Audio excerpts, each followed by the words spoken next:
El solo hecho de pensar en desprendernos de lo que más amamos, de lo que hemos conseguido con tanto sacrificio, puede ser algo inimaginable, porque usualmente damos por hecho que nos pertenece, y más si es algo que fue conseguido después de mucho tiempo de esfuerzo, trabajo y espera. Algunas veces Dios nos prueba justamente con eso, con lo que más amamos y nada más. Tal vez familia, un talento, un don, un bien material que tienes como resultado del trabajo constante y disciplinado. Vamos a estudiar en el episodio de hoy cómo esto puede relacionarse con la adoración que Dios exige. Bendiciones para todos, yo soy César Méndez. Bienvenidos una vez más al podcast Entre Palabra y Canciones y a la serie Actos de Adoración. ¡Vamos adelante!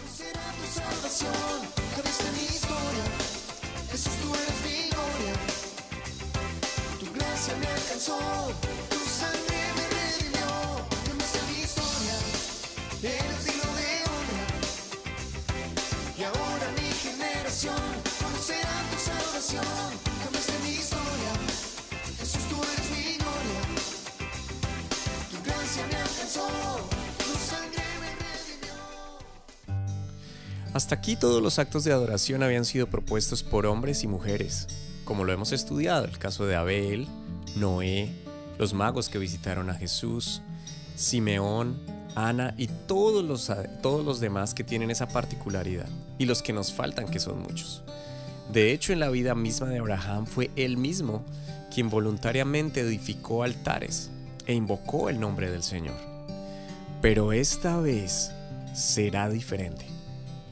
En todos los actos de adoración anteriores hechos por Abraham, su actitud, prontitud, recursos habían sido de agrado para Dios, y además tuvo tiempo y espacio para el diálogo, o por lo menos para escuchar su voz, la voz de Dios, y preguntar, pero esta vez no. ¿Por qué? Todo iba a velocidad de crucero, una frase muy común para significar que todo está en un confort, que hay estabilidad económica, que hay comodidades. Pero Abraham no sabía que le esperaba la prueba más difícil de su vida. Y ya entrado en años y disfrutando de su hijo, disfrutando con su esposa y todo lo que tenía. Así que vamos a la lectura de hoy en el capítulo 22 de Génesis, donde encontramos este acto de adoración, un acto desgarrador, un acto muy, muy difícil de experimentar.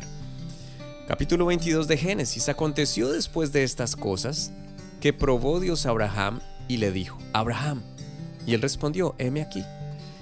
Y dijo, versículo 2, toma ahora tu hijo, tu único, Isaac, a quien amas, y vete a tierra de Moria, y ofrécelo allí en holocausto sobre uno de los montes que yo te diré. Esta vez, a diferencia de las anteriores, donde Dios le habló y le iba confirmando su pacto, o le daba nuevos elementos o fases de la promesa y del pacto, esta vez le da una instrucción clara y desgarradora. Sacrifica a tu hijo. En otras palabras, esta vez no es alguno de tus becerros y corderos, así sean los mejores. Esta vez quiero que mates a tu hijo y me lo ofrezcas.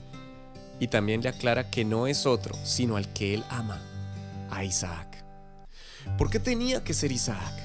Es una pregunta que muchas veces podemos hacernos. ¿Por qué justo ahora, cuando todo marchaba más que bien? ¿Por qué si se había esperado tanto tiempo por el hijo de la promesa? Inclusive Dios mismo había perdonado errores pasados y se suponía que este era un nuevo tiempo. Una frase frecuentemente escuchada en nuestras iglesias. Ahora, ¿qué podríamos decir de Sara? Según lo que leemos, al parecer Abraham no habló con ella al respecto, y la razón creo que es más que obvia. Seguramente su sentido maternal se hubiera interpuesto en la orden divina. Pero el solo hecho de pensar en la despedida de esa madrugada, donde seguramente Sara e Isaac, inocentes de la orden que Dios había dado a Abraham, se despidieron de una manera muy casual. Mientras que Abraham sufría internamente por la orden que Dios le había dado. Aunque la Biblia no lo describe, creo que es más que obvio imaginarlo. Como lo escribió Matthew Henry en su comentario, al principio Abraham fue probado para que se notara que amaba más a Dios que a su padre y a su parentela. pero luego que amaba a Dios más que a su hijo, a su único. Además, dice que Dios puso a prueba a Abraham para mostrarle cuán grande era su gracia. Incomprensible, ¿no? Wow, es decir, como resultado tendría honra, alabanza y gloria, como lo escribe el apóstol Pablo en su primera carta en el capítulo 2, verso 17, refiriéndose a las pruebas que tenemos que vivir en esta vida. Dios le da la indicación del lugar donde debía llevarse a cabo el sacrificio, el acto de adoración dirigido y orquestado por el Creador mismo. Un poco alejado de su comodidad, de donde vivía, de su esposa, una vez más debía desplazarse y viajar, pero esta vez no con todo lo que tenía, sino con la víctima y lo necesario para el holocausto. También leemos que 2 siervos suyos le acompañaron seguramente, ayudándole, ya que sus fuerzas, las de Abraham, no eran las mismas y el viaje iba a ser un poco largo y tortuoso. Como lo leemos en el versículo 3 y 4, y Abraham se levantó muy de mañana y enalbardó su asno y tomó consigo 2 siervos suyos y a Isaac su hijo, y cortó leña para el holocausto y se levantó y fue al lugar que Dios le dijo. Hablemos un poco del lugar, el monte Moria, que en hebreo significa visión. Desde Beerseba, el lugar donde estaba Abraham, hasta Moria, es camino de 3 días, una distancia aproximada de 60 kilómetros o 37 millas y media. Se dice que es el lugar más sagrado para la cultura judía y que en ese lugar, más adelante, estaría ubicada la era o el terreno de Ornán Jebuseo, terreno que el rey David compró cuando Israel estaba siendo castigado por Dios a causa de una muy mala decisión de David, como lo podemos leer en Primera de Crónicas capítulo 21, a partir del verso 18. Más tarde, en ese mismo lugar Salomón edificaría el templo, según lo leemos en Segunda de Crónicas 3:1. Otro detalle es que está justo al frente del monte Sión, y en una de las laderas del monte Moria, escucha esto, se encuentra nada más y nada menos que el monte de la calavera, o del Calvario, donde el Señor Jesús sería crucificado. El monte Moria es el más cercano a la antigua ciudad de Jerusalén. Ahora, describamos cómo debía ser la ofrenda. Debía ser un holocausto, es decir, una ofrenda enteramente quemada, degollando a la víctima y rociando la sangre sobre el altar. ¡Wow! Demasiado aterrador. Desgarrador en nuestra época, definitivamente despiadado. Pero es impresionante, admirable y difícil de imaginar lo que leemos en el verso 3. No creo que Abraham haya podido dormir esa noche y, como lo leímos, se levantó muy temprano, a la madrugada, y tomó en cuenta todos los detalles para cumplir en obediencia la orden severa y desgarradora de parte de Dios. Después de 3 días de camino llegan al lugar indicado por Dios. No sabemos exactamente cómo supo que era el lugar. La Biblia solo menciona que alzó sus ojos y vio el lugar. Y con una fe inquebrantable, por encima de sus emociones, dice una frase que hasta miles de años después, el autor a la carta de los Hebreos, en el capítulo 11, verso 17, la cita, en otras palabras, pero basado en la misma frase, que está en el versículo 5. Entonces dijo Abraham a sus siervos: esperad aquí con el asno, y yo y el muchacho iremos hasta allí, adoraremos y volveremos a ustedes. Otro detalle no menos importante es el hecho que la leña utilizada para el sacrificio, Abraham se la puso a Isaac, probablemente en su espalda o cuello. Y aunque no sabemos cuánto tiempo les tomó llegar a esa cumbre del monte, Isaac tuvo que llevar la leña. El hijo de la promesa. Algunos estudiosos afirman que ya Isaac era joven, tal vez alrededor de los 18 años, tal vez un poco menos, un poco más. Pero esto tiene un gran significado porque Dios mismo iba a realizar ese duro sacrificio en su manifestación en carne siglos más adelante. Él mismo a través de Jesucristo. Y en esa región, en el monte de la calavera, llevaría la cruz, que fue hecha de madera obviamente, y sufriría el castigo del pecado de todos nosotros. Ahora la pregunta es apenas lógica. ¿Dónde está el cordero?, le pregunta Isaac a su padre. Es decir, tenemos todo para el sacrificio, pero no el cordero. Y otra vez una respuesta en fe, que retumbó a través de los siglos. Desde la caída del ser humano hasta el día en que Jesús murió, Dios se proveerá de cordero para el holocausto. Y seguía en su camino. Tensionante. Reconozco que mientras escribía este episodio me quebranté. Como padre, el solo hecho de pensar en ese vía crucis del camino de Abraham e Isaac. También soy consciente que he escuchado muchas veces esta historia, en palabras de muchos predicadores, pero al volver a meditar en esta historia de manera más personal, es muy fuerte solo imaginar esa escena. Aparte porque soy padre y amo a mis hijos. No estoy seguro de tener esa determinación si tuviera que seguir una orden divina similar.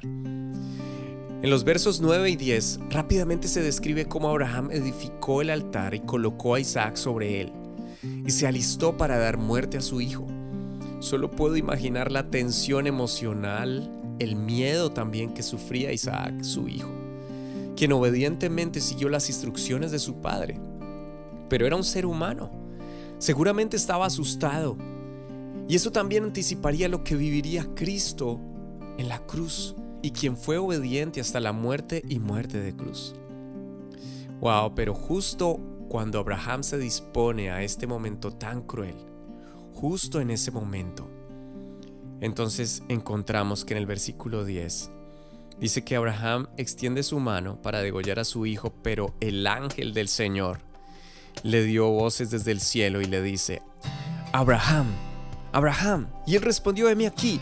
Y dijo: no extiendas tu mano sobre el muchacho, ni le hagas nada, porque ya conozco que temes a Dios, por cuanto no me rehusaste tu hijo, tu único. Entonces alzó Abraham sus ojos y miró, y aquí a sus espaldas un carnero trabado en un zarzal por sus cuernos. Y fue Abraham y tomó el carnero, y lo ofreció en holocausto en lugar de su hijo. ¡Wow! La inconfundible voz de Dios para Abraham, la inconfundible voz, se dejó oír una vez más, a tiempo, como siempre, es la manera divina. Sin embargo, había que ofrecer un sacrificio, el altar estaba listo y todos los materiales, y no se podía dejar sin hacer este acto de adoración. Y como lo dijimos al inicio, Dios mismo estaba dirigiendo este acto. Entra en escena un carnero, el macho de las ovejas, y que sería el símbolo más adelante en las ofrendas por el pecado y ofrendas de paz. Trabado en un zarzal por sus cuernos. Esto sí tiene un gran significado importante para todos, incluido Abraham en ese momento, quien lo toma y lo sacrifica en lugar de su hijo Isaac. Una representación del cordero que tomaría tu lugar y mi lugar. ¿Por qué enredado en un zarzal? ¿No te parece interesante? A simple vista, para que Abraham lo pudiera tomar sin problema, y ya, es apenas lógico. Pero si representa el cordero, o es un símbolo del cordero de Dios, es decir, Jesucristo, como lo escuché a un pastor enseñar, en medio de las situaciones más extremas, Jesús se apareció a nosotros cuando no había esperanza.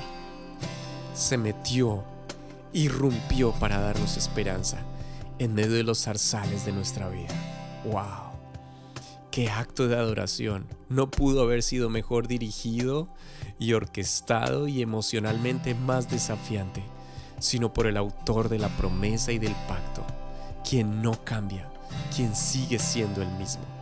Por la misericordia que Jesús nos dio, nos podemos acercar confiadamente ante su trono de gracia. Pero eso no implica que no hay sacrificio. Tampoco quiere decir que debamos ofrecer holocaustos o algo parecido, porque gracias a Él, a Jesús, el precio más alto fue pagado. Y aunque Abraham tuvo que pasar esta terrible prueba, al final la gracia y la misericordia de Dios se mostraron. Y aunque las horas anteriores a este momento vivido por Abraham tuvieron que ser muy dolorosas, la confirmación, el premio, la ratificación del pacto tendría el sello para Abraham con la increíble palabra dada por Dios en los siguientes versos. Pero también seguramente todo este acto mostró lo que pasaría en el futuro con Cristo. No para morir en holocausto, pero sí para ser sacrificado en una cruz por amor a ti y a mí. Ahora, el solo pensar que la adoración para Dios implica sacrificio y que Él quiere el primer lugar en nuestras vidas. La pregunta sería, ¿qué estaríamos tú y yo dispuestos a sacrificar? ¿O llevar metafóricamente al altar y rendirlo en adoración para Él? Definitivamente la adoración incluye sacrificio, la verdadera, en espíritu y en verdad. Va más allá de expresar a través de una letra cantada, unas notas y acordes interpretados. Es mucho más que eso. Aunque es importante para muchos de nosotros, esto tiene mucho valor. Algunas veces tendremos que despojarnos de cosas muy valiosas. Tendremos que desprendernos o simplemente confiar y mientras adoramos a Jesús tratar de avanzar, como lo hizo Abraham, paso a paso. Así el camino no sea claro y las situaciones sean extremas. ¡Wow! Hoy terminamos esta miniserie en la vida de Abraham, de los actos de adoración hechos por él. Y continuaremos con algunos más en esta primera temporada de los actos de adoración. Este es el podcast entre palabra y canciones. Paz del Señor para todos. Nos vemos en el siguiente episodio.